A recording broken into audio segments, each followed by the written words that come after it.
Um, so I've heard this before, and I haven't made a video on it, so I figure I should. People who think that all wars are caused by religion, and that if you abolish religion, then you'll get rid of war. Talk about oversimplifying history and just being 100% incorrect. Because here's the deal. Pretty much every single religion that exists nowadays, its core teachings involve pacifism. In case you don't know what that means, it means non-violence. It's people who are using the religion incorrectly to justify their wrongs. But the people who are doing this aren't actually paying attention to the actual teachings of their own religion. Because it's like Christianity, unfortunately, very, very soon after its conception, I mean, within like the average human lifespan soon, Constantine, Roman emperor, who also fucked over all of Rome and fucked over because Rome was starting to slip, and then they found a way of kind of like stopping that, and then Constantine abolished that, which was Rome was getting so big it couldn't govern itself, so it separated into to 4 sections, each ruled, so the east, south, north, whatever. And so there was 4 rulers over Rome because it was just a huge fucking place, and that was actually allowing Rome to stop, declining in its, like, the fall of Rome or whatever. But then Constantine was like, fuck that shit, killed the other 3, and took sole ownership. And then also, something else he did is that he took Christianity from being a religion separate from politics and made it completely about politics, and that's what ruined the religion.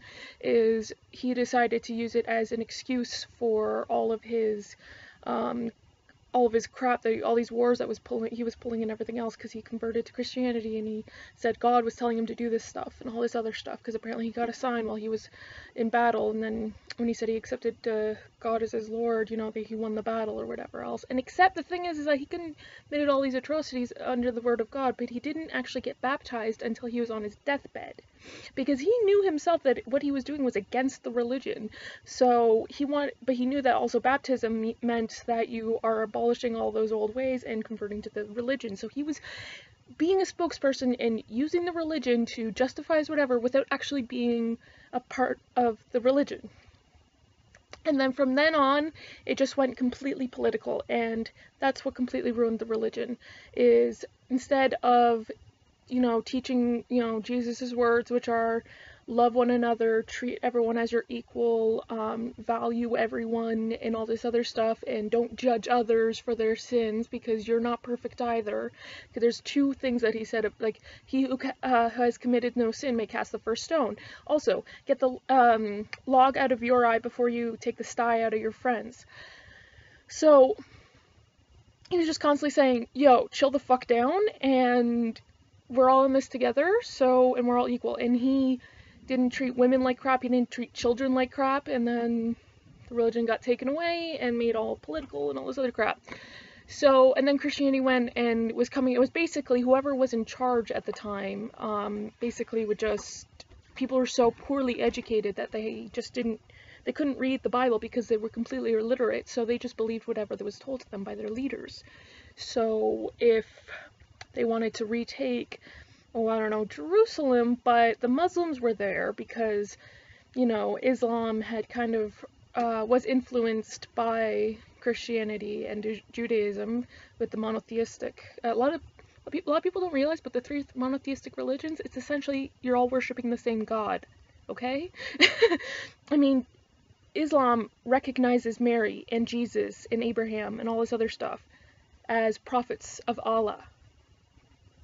They don't see Jesus as being son of God or whatever, but still, and all this other stuff. So they were occupying Jerusalem, and so the Christians were like, well, that's not cool with us. That's our holy land, even though it's also their holy land.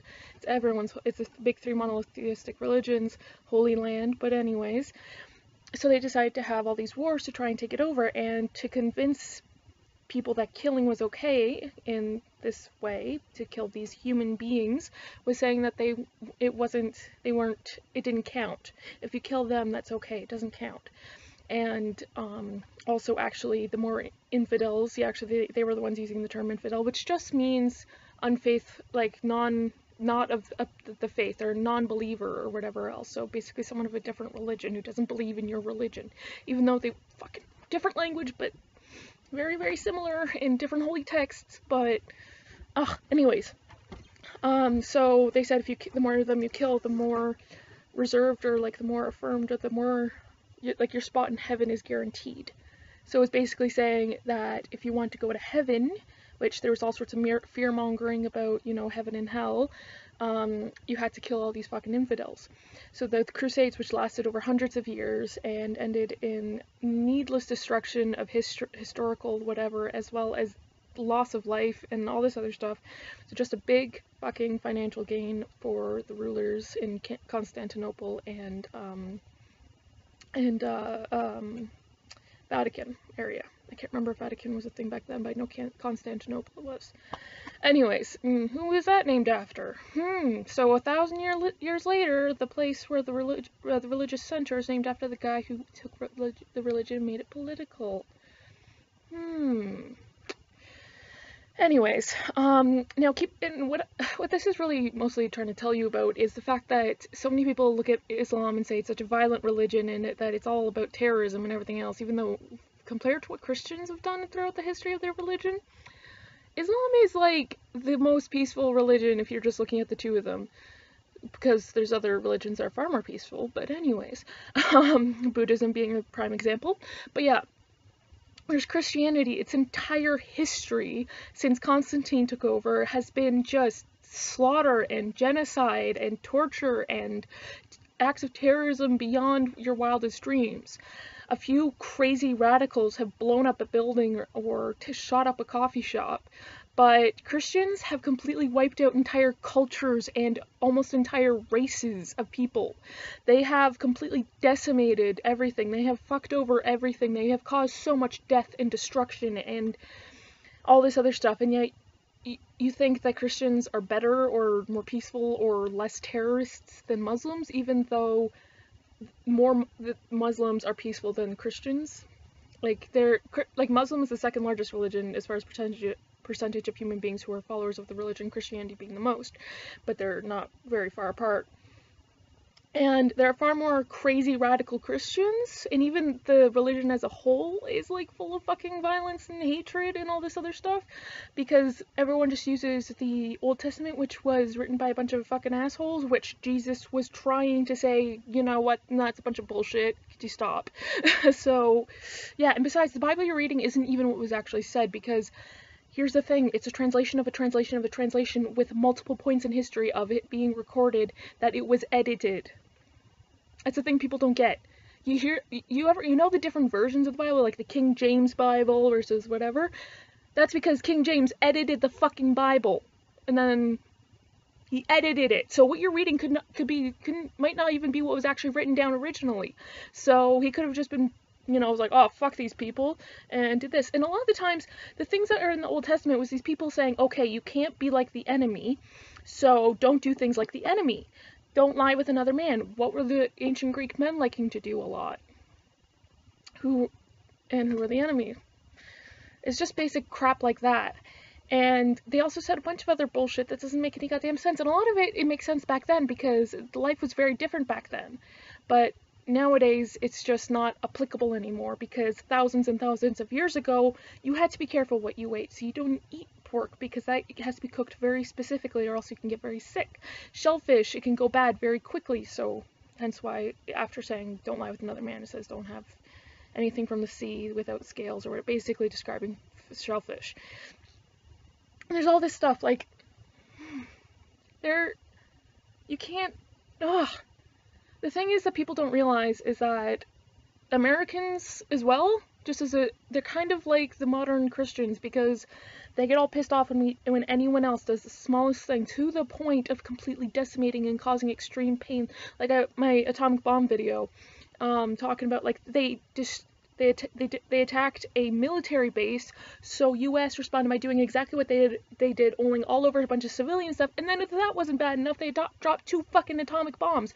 And after dropping the first one, they gave them 3 days before dropping the second one, which they were still reeling from the attack and trying to, do damage control. They didn't have time to try and, discuss a truce, because 3 days after the most powerful weapon in the history of man being used in your country to a bunch of civilians, you're going to be a little bit distracted and don't have time to frickin' and it wasn't like it was like, let's get the leaders together and do this. They were just like, okay, you haven't said you completely surrender and get screwed over with the Germans did in World War I. Nope, okay, here's another fucking bomb to destroy the rest of your fucking civilians. Anyways, so Americans are all like, oh, what about 9/11? Even though every fucking day the amount of destruction that happened on 9/11 happens in the Middle East. And it's not like it's a bunch of terrorists that this is happening to. This is happening to civilians, people who are just trying to live their life, who are just trying to go to work and school, who are just basically, they're in the wrong place at the wrong time. They have done nothing wrong. They could be totally peaceful and love. And there's so many pictures that I love. It's of these people, these civilians in there who are giving gifts to the soldiers as kind of a way to appease them almost, or even just to say, we have no quarrel with you. Even though you are doing all these things to us, we forgive you. And isn't that the main teaching of Christianity, is to forgive, is forgiveness? That was the big thing that Jesus was going for. So they were saying, you're forgiving you. And there's so many freaking soldiers who are dealing with PTSD, not from the horrors that they were seeing, but the fact that they were committing atrocities to innocent civilians who just were committing all these doing all these awful things to them, and in return they were just getting all these love and praise and forgiveness. And so a lot of times the soldiers that commit suicide is because they did these awful things to people who should not have had those awful things happen to them. So, yeah. This video has actually gotten quite long, so I'm going to end it here. But, thanks for watching.